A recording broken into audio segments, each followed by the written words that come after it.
Δεν ξέρω τίποτα. Ποιος ανατείναξε τη γέφυρα? Ποιος ανατείναξε τη γέφυρα? Λέγε κάθαρμα, λέγε! Ποιος ανατείναξε τη γέφυρα? Ο συνταγματάρχης Νικόλαος Κότσαλος. Τι ώρα θα πέσουν οι αλεξιπτωτιστές των συμμαχικών δυνάμεων στο οροπέδιο, πες μου! Στις 21 και 49 και 36 δευτερόλεπτα.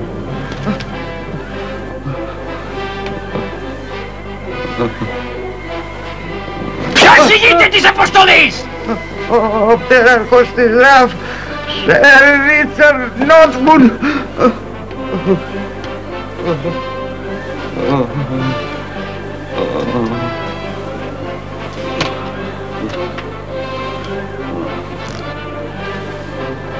Πόσα κιλά κρομίδια βάζεις στο στιφάνο? 6 κιλά και 300 γραμμάρια.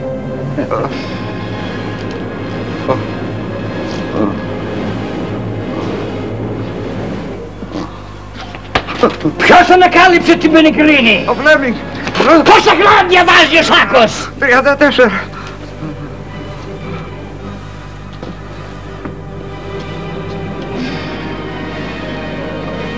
Όταν κλάνεις, σβήνει η λάμπα? Εξαρτάται από την πίεση, μπορεί να σπάσει και λαμπόγιαλο. Ποιος θα κυβερνήσει την Ελλάδα μετά το 1981? Ο Δατρίας Παπαντρίου. Μα ποιος είναι τελικά ο Πούστης? Η δομή είναι. Δομή. Με τους ασυναγώνιστους μπλε και πράσινους κόκκους. Με κολοβακτηρίδια και βιταμίνη με...